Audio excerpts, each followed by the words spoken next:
Evening, Cherries fans, and welcome to this special interview here on Up the Cherries in all departments. Now, before I welcome on my special guest, here's a little bit about our sponsors, Dental on the Banks.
To find out what they can do for you, visit dentalonthebanks.co.uk. Now, my special guest today is a former Cherries chairman. As a lifelong supporter of the club, he actually was the owner from 2009 all the way to 2013.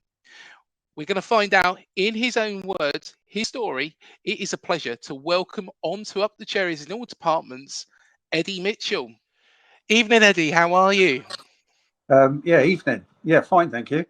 Excellent. Thank you so much for joining us on this special show. So, of course, you are a local lad and you grew up supporting the football club. What were your earliest memories of AFC Bournemouth? Well, I was born in Boscombe Hospital, which was, very near the ground. Raised in Boscombe for a couple of years and then moved to Parkstone. And I suppose from the age of about 6 or 7, started playing football quite a lot in the local parks, and got into football and probably noticed Bournemouth as a local club to us, and the one that I was obviously going to support from about that age, really. I remember back in those days, there used to be a pink paper that used to come out every Saturday after the results had come out, and all the scores were in it. And I suppose my first port of call was to look and see how Bournemouth got on. I was a Wolves supporter at the time as well, so it'd be Bournemouth, then Wolves, and yeah. How did supporting Wolves come about? Don't know. They played in the '69 FA Cup against Forest, I think, and I think maybe that was one of the first televised games I managed to watch. Sorry, not '69, '59, and I think that was one of the first games I got to watch. Yeah. From an early age, which players stood out for you? What was your favourite player for Bournemouth at the time? Well, going back, I suppose I looked at the club and would recognise names from about when, like Ted McDougall was about. I didn't really get into the playing side, interested in the players themselves until such time as about then when it became popular. But I think from memory, I went to the club and watched it from, I think where the West Stand is now was the supporters end when I was probably 12. So that would have been, 66, something like that. But I don't know, I can't really remember the players. I think Ted McDougall was the first one, and Phil Bowyer, and that's the time when I was really interested in the players. And then I suppose manager-wise, it was when Harry came along and made a name for himself, and that's when I really sort of followed the individuals at the club. It was before that, it was just reading about it on the back page of the Echo or looking at the results each week and going to the odd game when I could afford it. And of course, you've got involved into the club during some of our more troubled times. There was multiple winding up petitions. What were the first things that you had to tackle? First thing I had to tackle was cleaning the road sign from yellow, from black to yellow, where it had Bournemouth Football Club and an arrow pointing to it. That was my very first job. And I did that the first Sunday morning I got the keys. And after that, it was just natural. Things just came up and I ploughed through them. I didn't And have a plan. I didn't have a great deal of finance. I had a lot of assets, but not cash. So it was not easy to just pay things. So we had to be inventive, strict. And I was turning over probably 25, 30 million pounds a year when I actually bought the club. And so that was a lot of contractors that worked for me. And had done for many years. And I obviously have started a lot of businesses, where one-man bands, so to speak, came to work for me and then employed more people to keep up with me. So I think probably they contributed between them getting on for £250,000 and got nothing for it, really. I just kept my work and they were pleased to be associated with it and they helped tremendously with that. But we just, every time something came up, I found a way to get past it, which I've done in my life. When you did take over the club, of course, you like we mentioned, you're a fan. I'm sure that had an added impetus, but the ground and the surrounding area was a bit of a mess at the time, wasn't it? So, what else did you do in those early days? Well, I think first of all, the club's very spiritual. I can't say the word, but it's spiritual. You Yeah, might be able to say it. spiritual. Yeah, you sort of get. For some reason, I knew I was going to be involved in that club from a very early age in my life. I don't know why, but I just inside me, I knew it, and I had the chance the previous year. But I had several phone calls from various people and it just didn't seem right. And I was in my third year at Dorchester Town doing my apprenticeship as a chairman. And but I just knew the time would come. And the following year, when I did get involved, it was just it was obvious to me that it was a club which had been. I'm not allowed to swear on this, I suppose. So it'd been had Go over. for it. Go for it, Eddie. It'd been had over by Yeah. a lot of people at the top, and and that includes one or two that's still there now. It was a bit farcical, really. They just were jockeying for positions to be able to sort of have bragging rights all the time, and it was pretty obvious to me that I had to act on my own, pretty much, not as a board. Although we used to have board meetings regular, I just ended up doing what I wanted to do because I had the majority share, or I had the option to buy a majority share. And the rest of the board knew that, and I just got on with the way I've always done things on my own. It was a mess. There was a lot of obligations to the local authority that hadn't been fulfilled. The East Stand was pretty derelict, except for one part. Obviously, there was no fourth stand, which I was determined to leave a mark and get the fourth stand. And yeah, it was a mess. So I'd spent my working life from the age of about 20 creating environments for people to move into by building houses and making them nicer than the builders next door. So they bought mine. And it came as natural to me, really, to start tidying the place up.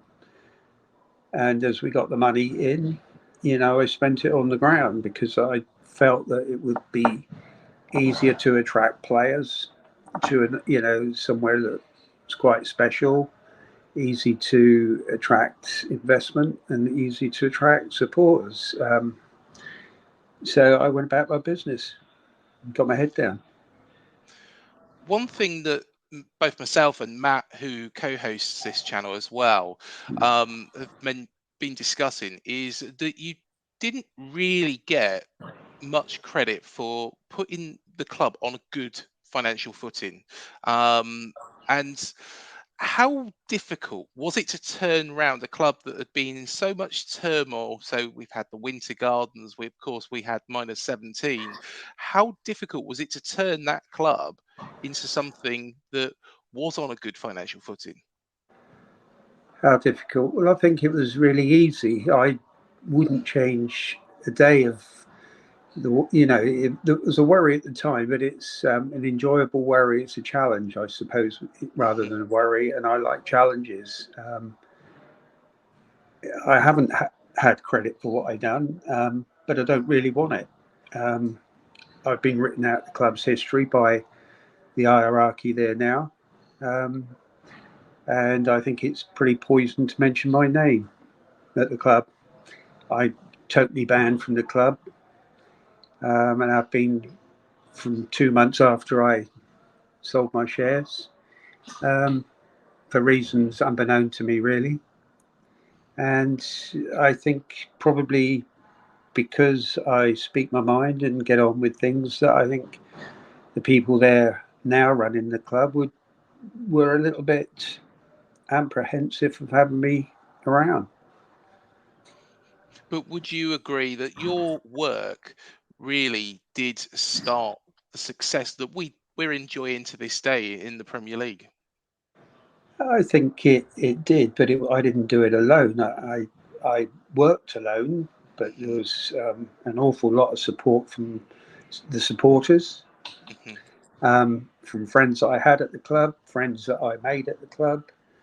Um, and I think, the club's supporters and other people that are involved with the club are really good and pulled their weight as well. So I just pulled my weight and led the way. And I'm not really one for complying with everything. I just usually see right from wrong and go down the right road if I can, and Mhm. um, bulldoze my way through. And that's really what I intended to do from day one, and what I did in the 4 years I was there. Of course, one man that you did appoint was a certain Eddie Howe. And let's be fair, he managed to perform a miracle for us, surviving that -17 season and retaining our place in the Football League. How was it? And double question really here. How was it like working with Eddie and Jason? And could you tell at that point how good they were going to be? I could tell from day one, really, after the first meeting I had with Eddie at the stadium, that I didn't really have to worry much about the playing side. We had a bit of a Barney in one of the boxes there, and I could see that he was pretty much of my own making, very determined, very single minded, and I found him a pleasure to work with, um, because it took all the pressure off of me. We were embargoed, so we couldn't really buy or sell players unless we cleared the embargo, which we couldn't at the time. So the camaraderie with the players that was there was born, and it really got us that first year's promotion. But the only thing I could say about Eddie is that I like to lead from the front. And I think I've said this before, but he used to piss me off because he was the only one that would ever get there before me sometimes. And I like getting to work first before anybody else. So that's the only thing he really pissed me off doing. Is it true he used to turn up at 6 a.m. in the morning, first one in, last one out? I'm not so sure about the last one out, because I was not always the last one out, and I don't really recall that, but I know for a fact that I used to get there very early in the morning, and probably 30% of the time he would get there first before me, and it got to a point where I started getting earlier and earlier, so that I was first there. I don't know why it bugged me so much, but that was the way it was. I don't know whether he felt the same, or he just enjoys starting early. But yeah, it was pretty obvious that he was going places, and I think Jason compliments Eddie in a way. And yeah, and I made a prediction then, and I still make that prediction now, that he'll be the England manager that wins the next World Cup. And do you know what? Even said to Harry Redknapp recently, and I said about Eddie being the next England manager, and I believe it will happen. I believe Eddie Howe will get his chance as England manager, because of the great work he's done, and he's still doing it at Newcastle. Yeah. Now, putting it on the other foot, if we hadn't have survived that season, so if we had gone down out of the Football League, would this club have survived? Yeah, it would have survived. Yeah, if I was still there, I mean, and Eddie was there in that season, and it went down, it would have survived. Yeah, because we'd have come back up. But it was obvious to me that we weren't going to go down because of the way that the players knitted together, and we changed things for them. We went from the wheelie bin ice bath to a proper ice bath. Got rid of the mold in the showers and put new showers in, and we just made it more of a nicer environment for them. And yeah, they enjoyed it, and I think that was probably my best year at the club. It was always the thing, that we used to hear, and it's even in documentaries that if the club had dropped out of the Football League, the club would have folded. But it's good to know that that wasn't the case. No, not if. Well, it might have been if I'm not saying I was the only one, but if it had somebody with the determination that I had, it's got plenty of support to keep it going. I mean, it was difficult because of the stadium had been sold, and really all the assets in the club had been stripped out. There was one small piece of land which was still owned by the club, which nevertheless, the person who owned it had a first charge on it. So, it was the now chairman. So, yeah, it would have survived.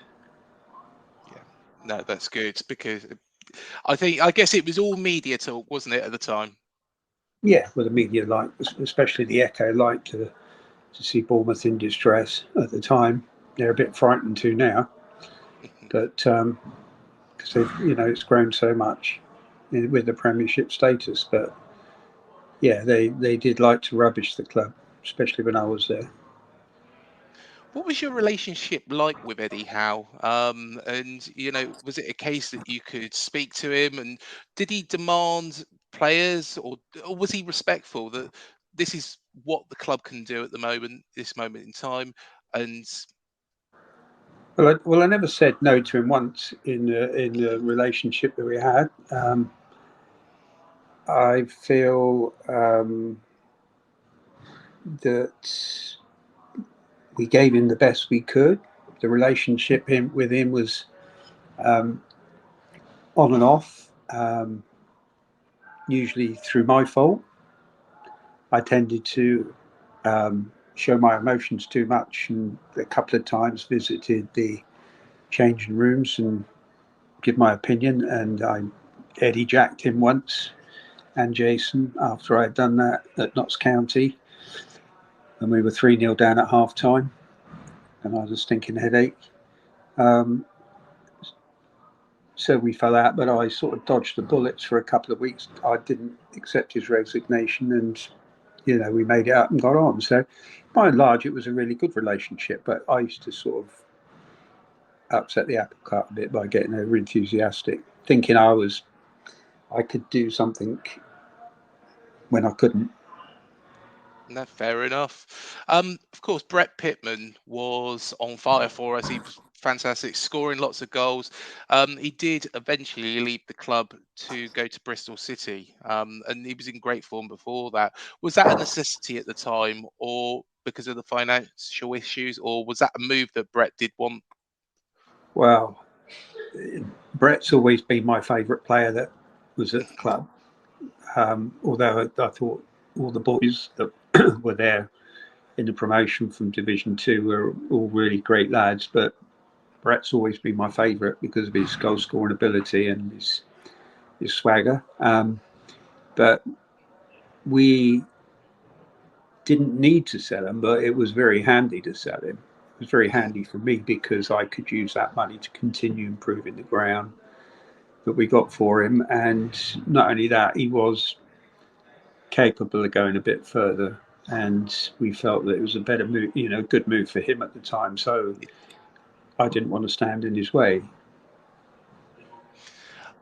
Of course, there was that situation as well where Southampton tried to get hold of Eddie Howe, and what was the truth in that, and how did that all pan out? Well, Kataisi's secretary put me through to Kataisi. If you can remember the guy, he was at Southampton at the time, the chairman, I think, or something or other. And he called me up and he asked if he could speak to Eddie. And I gave it some thought and got back to him and said, yeah, you can. I felt Eddie deserved the chance to move forward if he could, and it was a bigger club, and so I didn't stand his way. Eddie went to see him, as far as I'm aware. He told me he did, and he told me that he was offered the job. So I thought, great. But Eddie turned it down. He told me he wasn't interested in it. So it was good for me to make that news. So I got it out there, and then I had a phone call from, I had a phone call from Kataisi's secretary just to say that we were playing Southampton and I wouldn't be welcome in the boardroom. So I'd have to make other arrangements if I wanted to watch the game there. So I made other arrangements and booked a box, not knowing where the box was going to be. And when we got there, we went in the box, and I didn't know where it was going to be, but it was right in the middle of the Southampton supporters end. And somebody had recognised me and the people I were with and started jeering and what have you before the game. And so I reminded them that we were higher than them in the league, and they took an offence to it and tried to get over the barriers and invade our box. So the security came and kept them away for the first half, and then moved us to a box up the other end in the second half. I took the initiative to go and say hello to Kataisi in the boardroom at half time, and tapped on the door and asked if I could see him, and he came to the door, and we shook hands, and he was fine. But that's the story about that, really. Of course, Eddie did eventually leave to go to Burnley shortly after. Did you try and keep Eddie at the club, and what made him go to Burnley in particular? Well, it's another move. It was a move forward to the Championship. Of course, I tried to keep him at the club. We didn't want to lose him, but at the time, I wasn't really in a position to hold people back. I wasn't that experienced in, managing football, although I'd done 4 years at Dorchester. But, I just felt if anybody was able to better themselves, then I wouldn't stand in their way and I'd let them move on. And obviously we would have reaped the reward anyway and try to invest that wisely. So we ended up getting quite a bit of money for him and the guys that followed him. So it was convenient at the time and helped the club in that way. I wished him well. We kept in touch. And at that time, I regarded him as a friend and, often text him, wishing him well before the game and and so on, like you do with people, you know. And of course, you had to search for a new manager, but you promoted within again, and appointed Lee Bradbury. And under Lee Bradbury, we narrowly missed out reaching the playoff final. We got beat by Huddersfield Yeah. in the semis. What was your reasoning behind appointing him and Fletch as number two? Did you see something in them that you thought, right, okay, this is the natural transition from Eddie? Well, just going to the Huddersfield game. It's one of the best games I've ever been to. I watched it from behind the goal, Yep. um, and it was fantastic. And the only thing I didn't go along with it is Lee Bradbury told me after that the referee said that if there was to be penalties, there wouldn't be a toss a coin because he had been advised by the Huddersfield security people or whatever that it was not correct to take it at where the Bournemouth supporters were behind the goal because it was not deemed safe. So they'd have to be taken down the Huddersfield end, which is what happened. That's another story, but I personally, I wouldn't have gone along with it. I would have made sure there I was a agree. coin. But Lee was he was a good gentleman, and he adhered to it.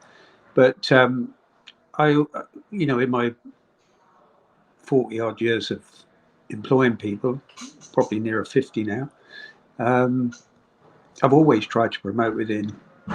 You know what you're getting, and you try to Yeah. help people along their careers. I did speak to Eddie about the decision to consider Bradbury and Fletcher. I mean, Lee, because he was nearing the end of his career, and I noticed that he'd had a bit of a military background, so I thought he would have been quite strict. And so I thought, and his knowledge, and he'd played for Man City, and he was quite a good player, and I thought he would make a good manager. And Fletch, I thought, well, the crowd love him, so appointing him as a player assistant, I couldn't go wrong. Um, so I met with them and asked them if they wanted the jobs, and yeah, they took them. And Lee made some very good signings. Yep. Um, Including Steve Cook as yeah, well. yeah, yeah. Yeah. Um, and I don't know where it would have gone if we would have got to the playoff finals and won it, but we didn't. But in the 4 years we were there, we had two promotions, one playoff final, and 11th in the league. So we didn't do too bad. I completely agree. It could have been the other way round though, couldn't it? Because did it go through your thoughts that Fletch could have been the number one, Lee Bradbury as number two? Of course, Fletch is a legend to this very day, isn't he, at the club? Yeah, of course it Loved is. by Yeah, all the fans. yeah. I mean, I named the stand after him Yeah. to his surprise and enjoyment. Um, but I just didn't see Fletch as a manager. Great lad, great for the club. You know, he still talks to me if I text him, and he still calls me chairman. I think he's a lovely lad, but I just didn't. I thought that he's too much of one of the boys to be the manager. No, fair enough. And I guess, of course, Lee Bradbury, with that military background, had everything more in line, I guess, at that time. Yeah, yeah, yeah. It was so. I think when I called them both over on a Sunday afternoon, I think probably Fletch might have thought that he was going to be offered the manager's job. Yeah. Um, it did slightly show, but I mean, he accepted the assistance and well. And I think I was behind the goal at Peterborough, and he put in a header, and I was so close to where he was, and he got up high, and he put the ball in the back of the net, and I thought his playing days aren't over yet. Mm. I shouldn't, So he soon come away from being the assistant and back playing because he was good player, I think. And of course, he scored arguably the most important goal ever for the football club. Yeah, that goal against Grimsby. Yeah, So yeah, he'll forever be a legend at this football club, Big yeah, Fletch, and and yeah, rightly so. lovely man. But of course, Maxim Denim also got involved at the club during your time. What part did you have to play in getting in him eventually taking over? Well, I was building a house for him in Mhm. Sandbanks, large house which he bought the land off me, um, and I got to know him. I got to know his family. We built him a house in France. We built him a couple of houses in St George's Hill in Surrey. Um, I got closer to him, went on holiday with him a lot, um, and his family, and we spent quite a lot of time together. And one day he just asked me if, he used to come to all the games. He loved football, or he loves football, um, and just asked me if he could get involved. And at the time, I knew Mostyn wanted to sell his shares, so he ended up buying those, and we worked together for a couple of years. And he contributed to helping with the work that we were doing, financially, and obviously put money into the club to buy players. Are you still friendly with Maxim to this very day? No, no, I've not spoke to him since he welshed on the deal he did with me, really. Mm. So no, I got to know him better towards the end of our relationship. We'd never had a crossword, but I wouldn't. Well, I can't really say any more than that. I think history now speaks for itself. It's the motivation is money. No, fair enough. Um, as you did mention earlier on, you did like to get involved in visiting the players in the changing room. What sort of stories do you have from those visits, apart from the Notts County one? Well, I went in probably twice when Eddie was in charge, um, just really to vent my feelings, not anger, but I don't know. You get emotional at times when football gets to you, and when you're in a position that you can wander around and do what you want. I suppose a person like me, I did. I went in there a couple of times when Paul Groves and Sean were in charge. Same thing, really. Got so wound up in the situation they were in, but they did a good job. Um, I know the press weren't on their side from day one, and the supporters really weren't either. Um, they were doing a great job with the youth teams, and that's why I thought they were worth trialing, and given a job to. And I think they got the players just turning the corner a little bit in the way that they were starting to play football, but they didn't have the luck that came with, being in charge. And to be in charge, you've got to not just manage people, but you've got to make them know that you care. And I think they were too strict, I think, in their ways, too religiously readable into, you know, um, things that the way that they went about their business. But good characters, good football people. Yeah. And as I say, I think they got them playing the right way, but just didn't have the luck that went with it. And there was a story that was brought up in the press against MK Dons.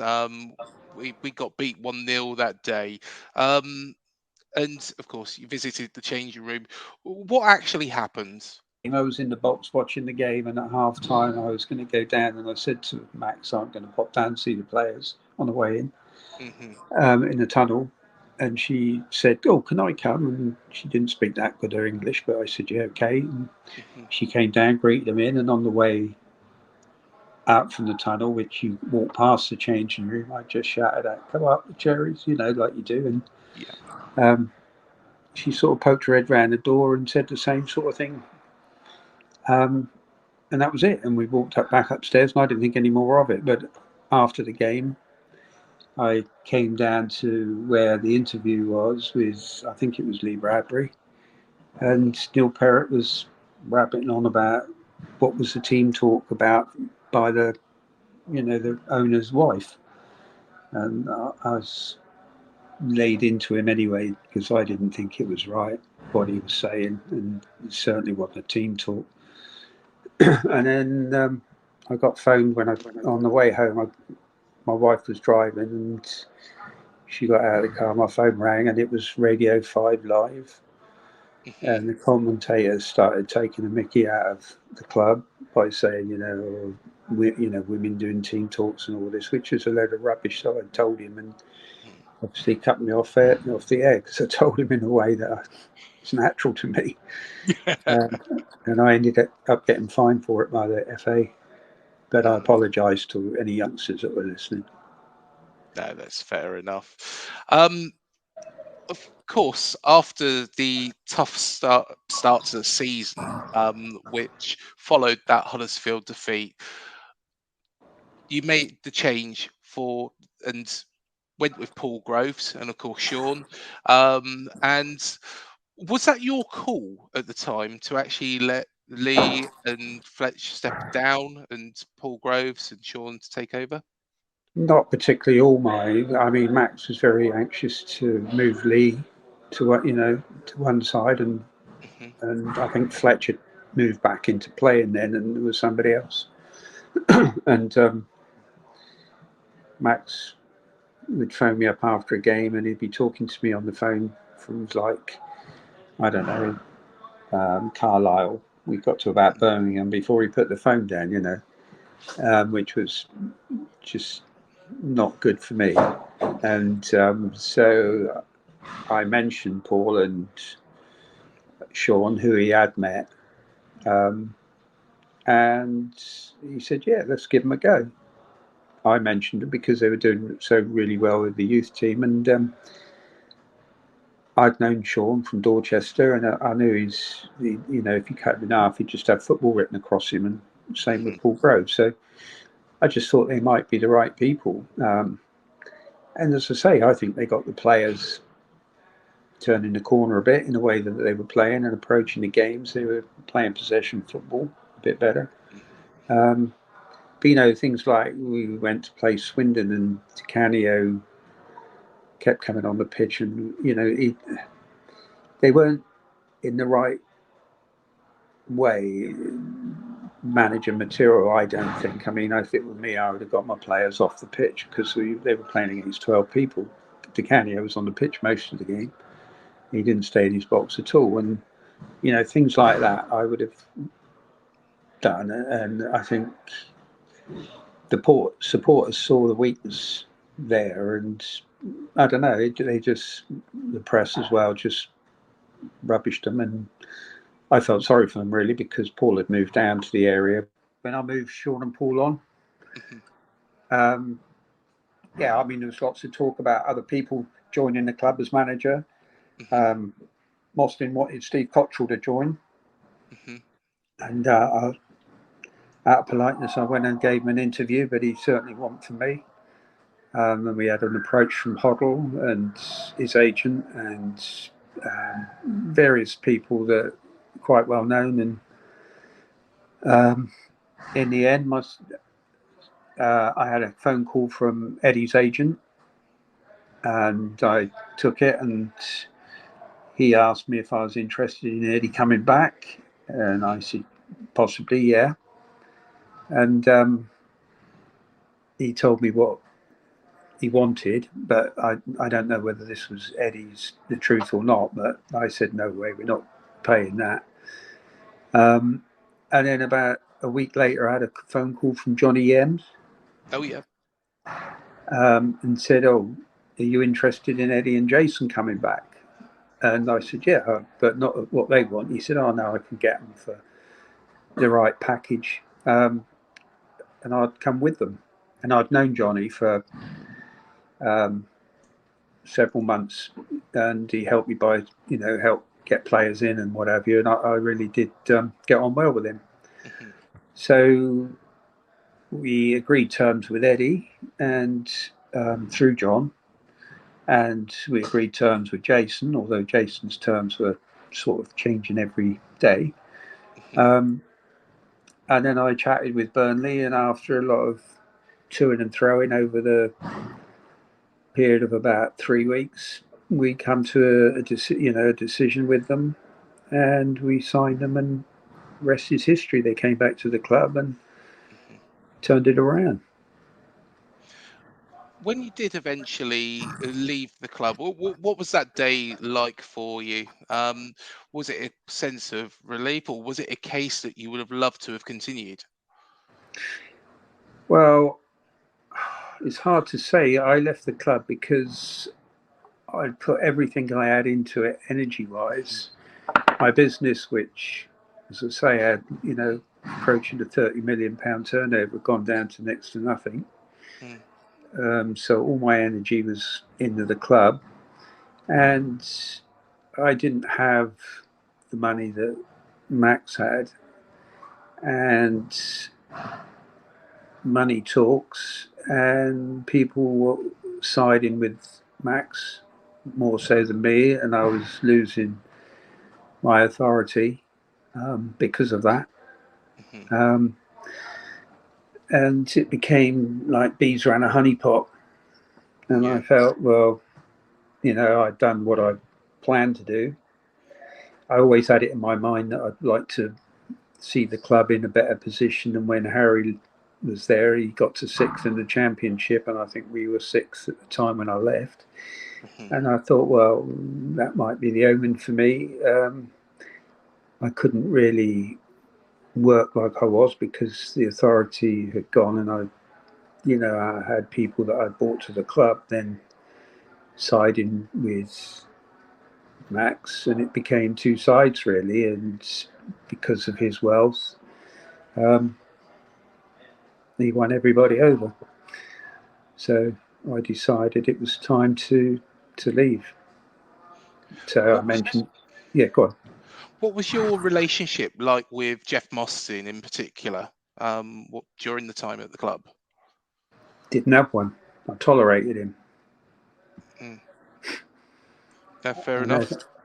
Yeah, I tolerated him. What you see is not what you get, I'm afraid. And with the regards to the fans, Eddie, of course, sometimes there was that strained relationship. Do you feel that the fans couldn't see at the time the passion that you had for the football club, and what it meant to you? Well, I think lots of the fans did. There was, when I went there was a loud minority and a silent majority, and I really had to take on the loud minority, and I think I won a lot of them round, and they understood that I was one of them. I was a fan, really. I didn't, I always wanted to do things for the fans. I loved it when I'd come back after close season and I'd built something or done something, and people would say, cool, this is looking good now, Eddie, and and it just pushed me on. I'd read all the slips on the wall around the North Stand and East Stand, and I knew that the club meant to a lot of people. They were emotionally in love with the club, and I respected that, and I was in the same situation. There was me come from a very poor background, so to speak, and ending up walking out onto the pitch when there was nobody there and looking at the stadium and thinking, Christ, I'm running this club now, and I felt so proud. It bring tears to my eyes on a Sunday morning at times. You just like I say, it's very spiritual, whatever the word is again. You just get it under your skin, and it's hard to get it off. But what disappoints me more than anything since I left is, there's probably been £500 million plus gone into the club from their promotion, and they still don't own a stadium. They still don't have a proper training ground, although I still consider the one that I built adequate. it certainly, and it's just lined a lot of people's pockets at the top. And I just don't think it's right for the fans. And I hope I have to eat my words, but I just hope that the stadium they don't fall foul of anything disastrous by not having their own stadium. They say they're looking for a new ground and anything else, but I designed a new stadium to go on the ground that they've got there now, and I put it online, and I was told to take it down. It's a 22,000 seater, and it could be built in 4 seasons, one end at each season. Mhm. And you could do it, for probably a year's money from the Premiership. So a little bit of saving and a little bit of less spending on themselves, there would be money to do that.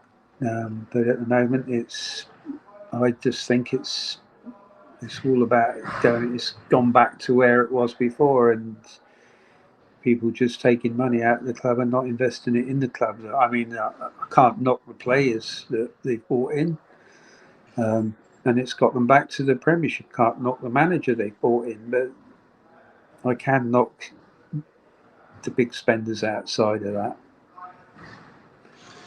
Of course, with regards to Dean Court, there's always this theory that we can only extend it up to 15,000 by filling in the corners. But you thought you could build, on the current ground, get it up to 22, Yeah, rather I've than got the building a new Superdome somewhere. I've got the plans. I've Mhm. put them online. It's extending it out slightly on the west stand, but other than that, it's quite a modest but nice 22,000 seater stadium. And I think with standing maybe coming back in, you'd get more than that in it, and you still got the parking and so on. I would, if I can't say if, but that's what I'd like to see. That's where I'd like to see the money being spent, not on. I mean, I remember in 2017, I think reading that they'd have a new ground in 5 years or 4 years or whatever. It's just a load of rubbish. They ain't got anybody there with the balls to get up and do it, I don't think.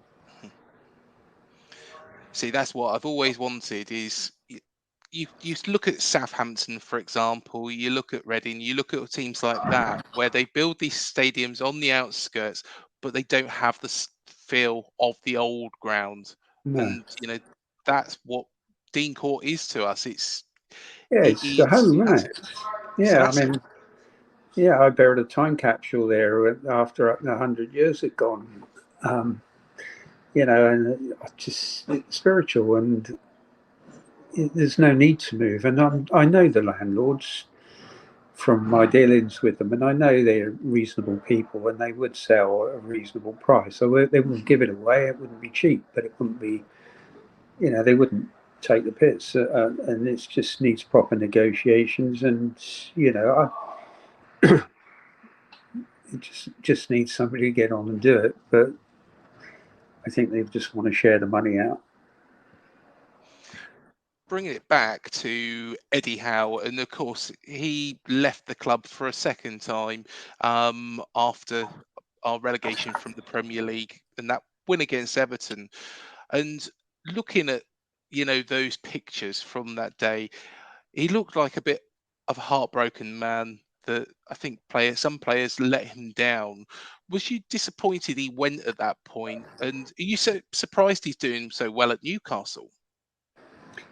I wasn't surprised he went at that point because I just feel that the same thing was happening around him as it did around me. I think Max Denim is very much his own man and supplying the money. He can tell people what to do, and I think he influenced the decision to let Eddie go. And I certainly wouldn't have done it at the time. I knew he's, capable of doing what the new boy's done, getting them back up there. But Um, Nevertheless, he went and he's gone to Newcastle. He's done well there, and he'll do well in football whilst he's got the energy and the desire that he's got and that he had when he was at Bournemouth. He's bound to do well. And he's always educating himself. That's what I watched an interview with him from a couple of months back, and he's always educating himself. And he was doing that whilst he was at Bournemouth as well, I guess. Yeah, very much so. I mean, it's not just educate yourself. It's working hard at what you do, and I believe that's what he does. He works hard, and he gets the best out of the players, gets the best out of the team, and he's made a lot of people a lot of money. Yeah, definitely. And like I say, and I agree with you. I think he will be England manager at one point. And Yeah. I'll put money. Well, I might even put some money on it. yeah, and it'd be And lovely to see, an England manager and maybe even World Cup winner, who started out at AFC Bournemouth. it's there's a few people that have been at the club that have really shone.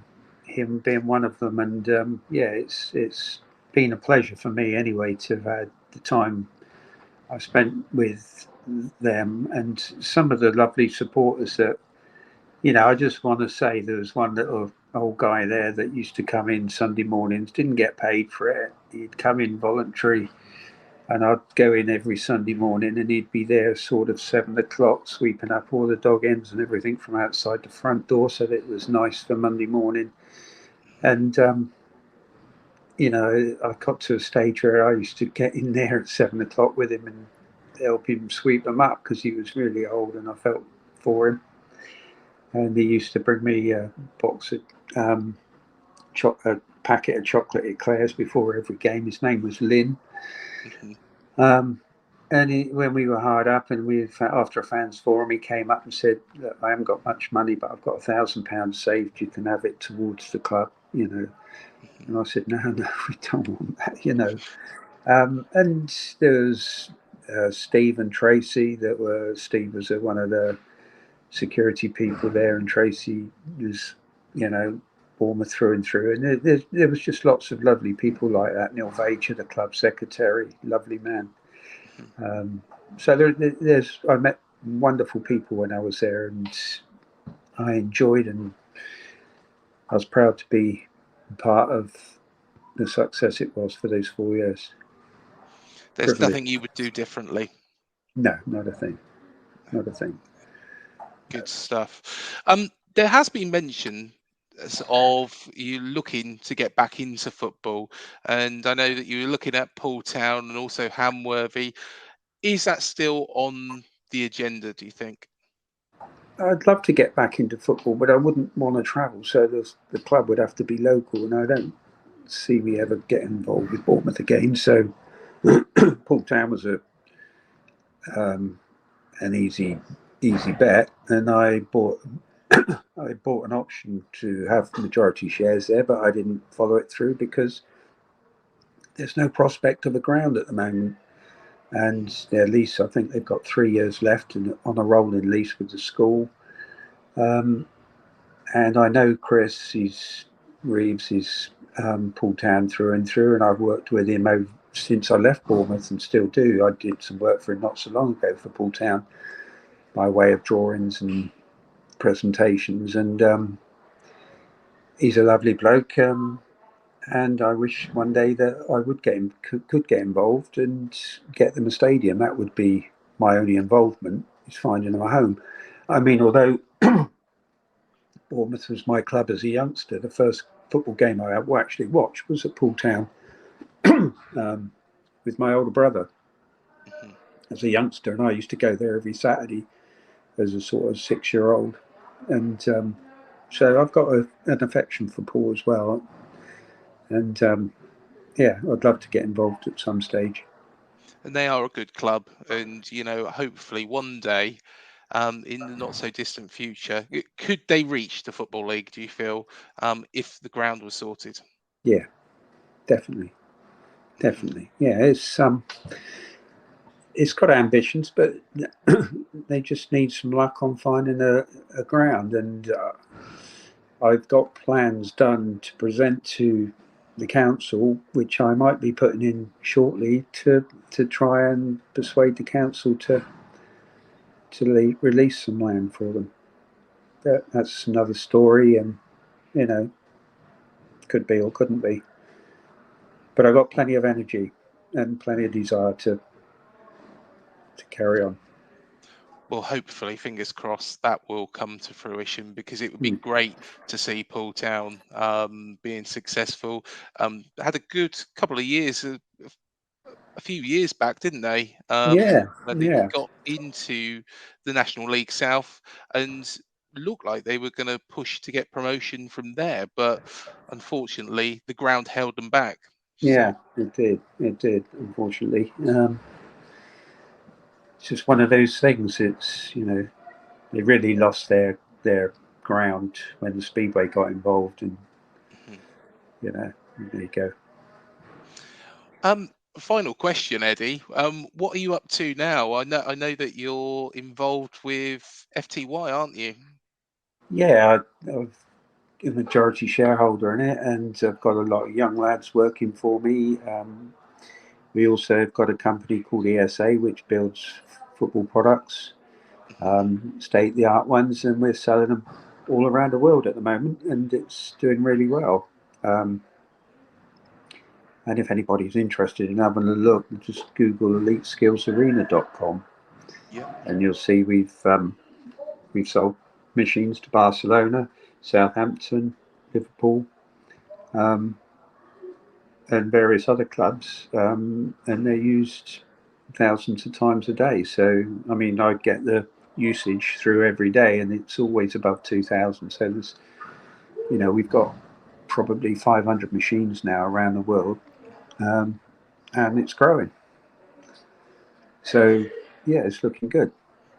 And of course, the complex is up at Branksome, isn't it? And it's very impressive when I've been in there.